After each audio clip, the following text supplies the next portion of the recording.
कुलसचिव हे प्रभारी, पहिलं प्रभारी, आता सुद्धा प्रभारी. विद्यापीठाने कुठेतरी अधिष्ठानच्या बाबतीत असेल, कुलसचिवांच्या बाबतीत असतील, हा निर्णय घेत असताना कुठेतरी कठोर व्हावं लागेल. एकूण ओव्हरऑल रँकिंगमध्ये पुणे विद्यापीठ कुठेतरी काही प्रमाणामध्ये कमी पडतंय, ते घसरतंय असं एक चित्र आहे, अशी आकडेवारी सांगते. गेल्या 10 वर्षापूर्वी असलेली रँकिंग आणि आताची दिवसेंदिवस घसरत असलेली रँकिंग, यामध्ये विद्यापीठाने अकॅडमिक आणि प्रशासकीय या दोन्ही बाबीवर लक्ष द्यावं लागेल. संशोधनावर जास्त लक्ष केंद्रित करावं लागेल. सुद्धा कुलगुरूंनी सुद्धा मला असं वाटतं एका दिवशी तिथं हप्त्यातून एकदा जाऊन तिथं जेवण घेतलं तर त्या जे लोक जेवण पुरवतात अशा लोकांवरती एक वचन बसेल की माननीय कुलगुरू सुद्धा या ठिकाणी जेवण देतात. त्या विद्यार्थ्यांना आपल्याला जेवण देत असताना अतिशय चांगल्या दर्जाचं जेवण दिलं पाहिजे. प्रशासकीय यंत्रणा कुठेतरी टाईट करावी लागेल आणि प्रशासनाने कधीतरी कठोर निर्णय घ्यावे लागतील. आपण पाहतो की आता विद्यापीठामध्ये असलेली प्राध्यापकांची संख्या, विद्यापीठामध्ये जवळपास 60 विभाग असतील. पूर्ण वेळ म्हणजे एखादा किंवा दुसरा त्या ठिकाणी पूर्ण वेळ प्राध्यापक आहे. 20 लोक रिटायर झाली दर महिन्याला. ती 20 लोक आपण भरत नाही. मग अतिरिक्त कारभार देतो, मग एखाद्याला अतिरिक्त ताण पडतो, तो काम करत नाही. निवडणूकची आचारसंहिता संपल्यानंतर तातडीने कधी प्राध्यापक भरती प्रक्रिया राबवावी लागते. विद्यापीठाने प्रत्येक महाविद्यालय जर सेपरेट गेली तर काही वर्षांनी विद्यापीठ एक स्वतःचं विद्यापीठ बनेल. सगळे महाविद्यालय सेपरेट जातील.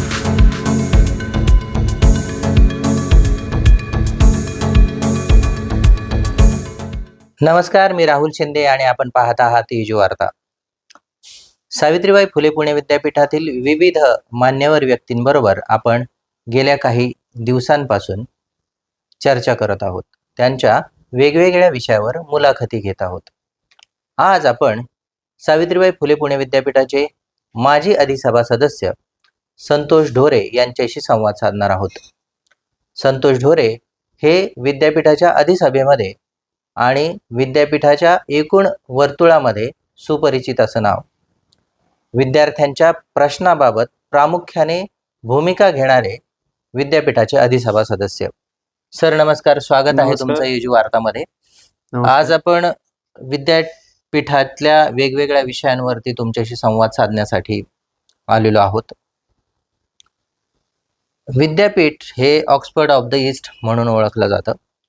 विद्यापीठात वेगवेगळ्या सुविधा असणं अपेक्षित आहे, पण गेल्या काही महिन्यांमध्ये मी पाहिलंय तुम्ही विद्यापीठाला वेगवेगळ्या विषयावरती विद्यार्थ्यांच्या प्रश्नांबाबत निवेदनं दिलेली आहेत. विद्यार्थ्यांचे असे कोणते प्रश्न आहेत की आजही ते त्यांना भेडसावत आहेत? त्यात तुम्हाला जेवणाचा, वसतिगृहाचा असा कुठला प्रश्न जाणवला आणि विद्यार्थ्यांनी तुमच्याशी त्या दृष्टीने संवाद साधलाय? प्रामुख्याने आपण जर विद्यार्थ्यांच्या पहिल्या समस्येचा विचार केला तर वसतिगृहाची असलेली संख्या विद्यापीठामध्ये अतिशय नगण्य आहे. गेल्या 10 वर्षापासून मी विद्यापीठामध्ये अधिसभा सदस्य म्हणून काम करत असताना म्हणजे प्रथमपासून मी विद्यार्थ्यांच्या समस्येवर अतिशय अभ्यासपूर्वक निवेदन दिली, विद्यार्थ्यांचा प्रश्न सोडवण्याचा प्रामुख्याने प्रयत्न केला. वसतिगृहाची समस्या पाहत असेल तर विद्यार्थी संख्या दिवसेंदिवस वाढत आहे. पूर्ण भारतातून, महाराष्ट्राच्या राज्यातून, विविध भागातून मुले या ठिकाणी पुण्यामध्ये शिकायला येतात. शिकायला येत असताना मग विद्यापीठामध्ये जवळपास 60 विभाग आहे. विविध विभागामध्ये ते ॲडमिशन घेत असतात. अशा वेळेस विद्यापीठाचे बरेचसे असे मुलं मला भेटतात की दादा मला ॲडमिशन मिळून दे. विद्यापीठाशी संपर्क साधला असता आपल्याकडे वसतिगृहाची संख्या अपुरी असल्यामुळे त्या ठिकाणी विद्यार्थ्यांना ॲडमिशन देता येत नाही. त्यामुळे विद्यार्थ्यांना काय वाटतं, मग काही विद्यार्थ्यांची, खरं पुणे विद्यापीठामध्ये शिकत असणारे विद्यार्थी परराज्यातून आल्यामुळे काही विद्यार्थ्यांची परिस्थिती ही अतिशय हलाखीची असते. त्यामुळे त्यांना जो खर्च आहे तो बाहेर जर आपल्याला एखाद्या विद्यार्थ्याला राहायचं म्हटलं, साधारणतः फ्लॅट घेऊन राहायचं म्हटलं तरी साधारणतः एखाद्या विद्यार्थ्याला एखादी 1 रूम जरी घ्यायचं, डबल रूम किचन घ्यायचं म्हटलं तर किमान 10,000 रुपये असावे लागतात. 10,000 रुपये भाडं देणं त्याला परवडत नाही. त्यामुळे शिक्षणापासून वंचित राहण्याचा राहू शकतो. अशा वेळी विद्यापीठात शिकत असताना आपल्या विद्यार्थ्यांची जी ॲडमिशन्स होतात ती नगण्य आहे. म्हणजे लिमिटेड विद्यार्थ्यांनाच त्या ठिकाणी ॲडमिशन मिळतं आणि काही विद्यार्थी यामुळे वंचित राहतात आणि गरीब विद्यार्थ्यांना हे परवडत नाही. त्यामुळे तो शिक्षणापासून वंचित राहू शकतो. विद्यापीठाचे मला वाटतं मी बऱ्याच दिवसापासून प्रामुख्याने करतो 350-450 एकरचा जवळपास आपला परिसर आहे. या परिसरामध्ये असलेली हॉस्टेलची संख्या ही वाढवावी लागेल. विद्यार्थ्यांना असणाऱ्या सुसुविधा या अतिशय चांगल्या पद्धतीच्या द्याव्या लागतील. त्यामुळं विद्यार्थी संख्या ही वाढू शकते. वसतिगृहाच्या मुद्द्यावरती अनेक विद्यार्थी प्रयत्न करतात, हॉस्टेल मिळावं म्हणून प्रयत्न करतात. हा एक मुद्दा झाला. पण विद्यापीठामध्ये ज्या रिफेक्टरी आहे किंवा इतर जी उपहारगृह आहेत, अशा उपहारगृहांमध्ये आळी निघणं, निकृष्ट दर्जाचं अन्न मिळणं, अशा समस्या विद्यार्थ्यांना येतात. त्याबद्दल सोशल मीडियावरती किंवा वर्तमानपत्रामध्ये आपण वाचतो. तर या गोष्टींबद्दल आपण काही प्रयत्नशील आहात का?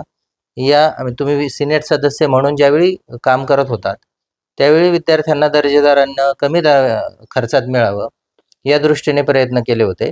आता काय वस्तुस्थिती आहे आणि यावरती तुम्ही काय भाष्य कराल?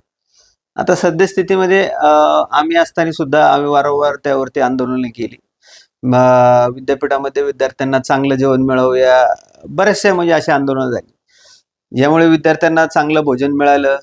मला वाटतं पूर्वीच्या काळी असलेली म्हणजे कॅन्टीन्स उपहारगृह म्हणजे अनिकेत होतं, त्यानंतर ओल्ड होतं, ओपन कॅन्टीन होतं, असे रिफेक्टरी अशा बऱ्याच ठिकाणी होती. परंतु आता असं लक्षात येतं की ती ओल्ड कॅन्टीन बंद पडलंय, ओपन कॅन्टीन बंद पडलंय, रिफेक्टरी आहे. परत अशा लिमिटेड आहे. म्हणजे समजा 6-7 नंबरच्या हॉस्टेलपासून जर एखाद्या विद्यार्थ्याला जायचं असेल, तर त्याला फूड मॉलला जावं लागतं साधारणतः 9 नंबरचा. त्या एखाद्या जर आपल्याकडं म्हणजे येणारी परीक्षा विभाग आहे, अशा ठिकाणी येणाऱ्यांची विद्यार्थ्यांची संख्या खूप आहे. मग जर एखाद्या विद्यार्थ्याला जर जायचं झालं तर परत फूड मॉलला जावं लागते. त्यामुळे ती विद्यार्थ्यांची असलेली संख्या वाढवावी लागेल, त्यांना दर्जेदार जेवण द्यावं लागेल. यासाठी विद्यापीठाने खरं तर म्हणजे जे 30-35-25 रुपयामध्ये विद्यार्थ्यांना जेवण दिलं जातं, तसं पाहायला गेलं तर एवढ्या कमी पैशामध्ये जेवण देणं सुद्धा एखाद्या जो ठेकेदार आहे त्याला परवडत नसेल, तर विद्यापीठाने असं काहीतरी त्याच्यामध्ये करावं लागेल की एखाद्या विद्यार्थ्याला चांगल्यात चांगलं जेवण द्यायचं असेल तर विद्यापीठाने काही थोडाफार त्यामध्ये जर शेअर दिला की बाबा साधारणतः आता 30-35 आहे का, तर त्याला अजून थोडं 5-10 रुपये विद्यापीठाने एका विद्यार्थ्यामागं जर दिले, त्याच्यामध्ये जर शेअर्स वाढवला तर अजून चांगल्या पद्धतीचं जेवण देण्याचा या दृष्टीने प्रयत्न करता येईल. यासाठी आता जे आपल्याकडे जे कॅन्टीन चालवतात आळी निघणं असा हा वारंवार प्रकार ऐकायला मिळतो.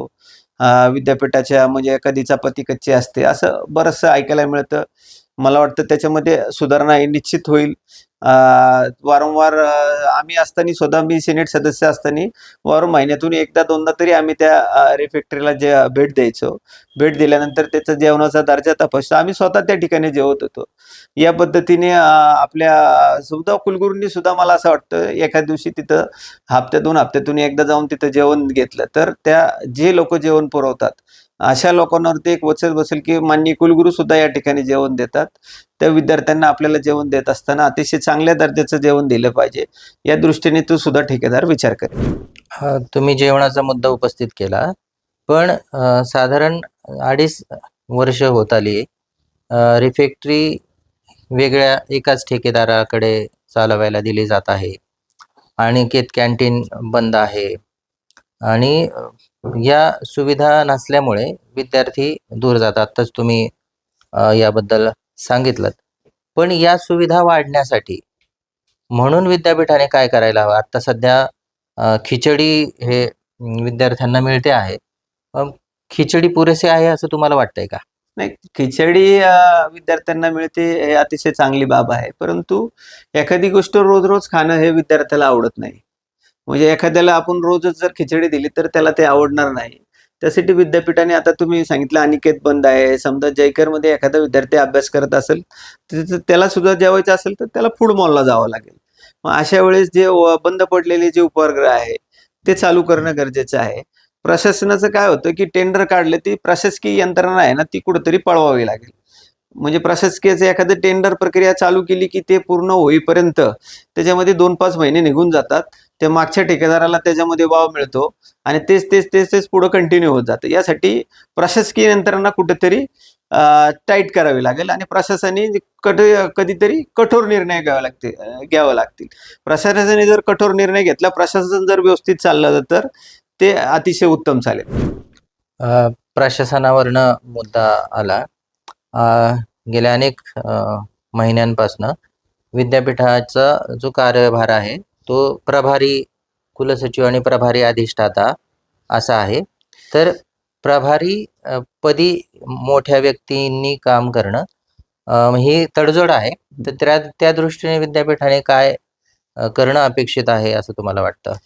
खरं तर प्रभारी चार्ज असणं हे मला तरी वाटतं की चुकीचं आहे. परंतु एखाद्या व्यक्तीला जर एखाद्या पदाला जर न्याय द्यायचा असेल, तर तो न्याय देत असताना त्याला पूर्ण वेळ त्या ठिकाणी बसावं लागेल.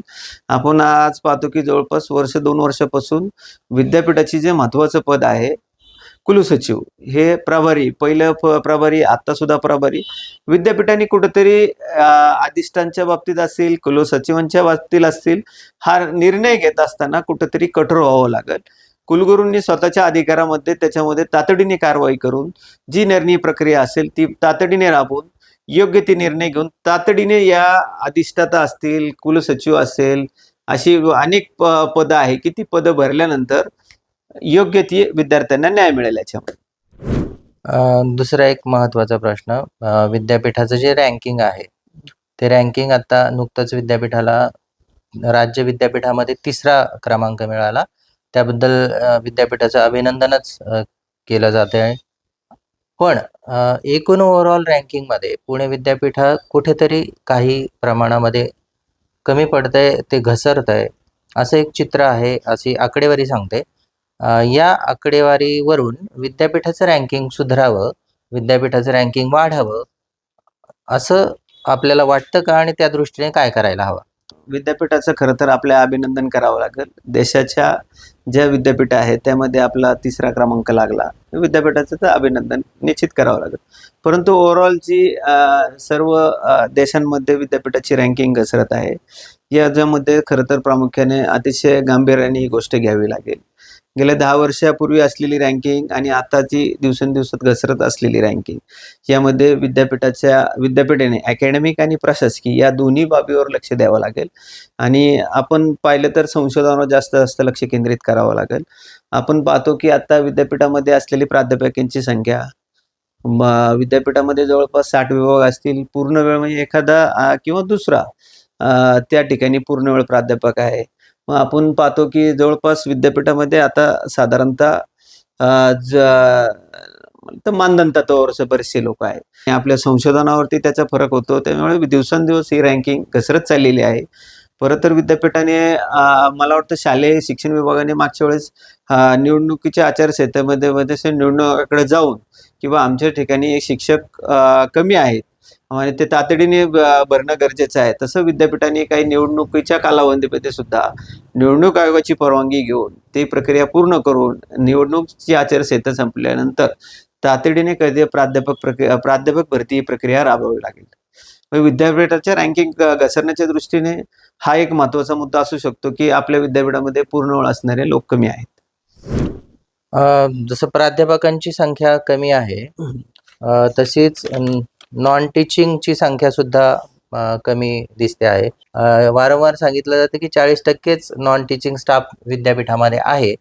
आणि जर 40% स्टाफ असेल तर मग विद्यापीठाने काम कसं करावं? कारण पुणे, अहमदनगर, नाशिक या 3 जिल्ह्यांचा भार विद्यापीठावर आहे.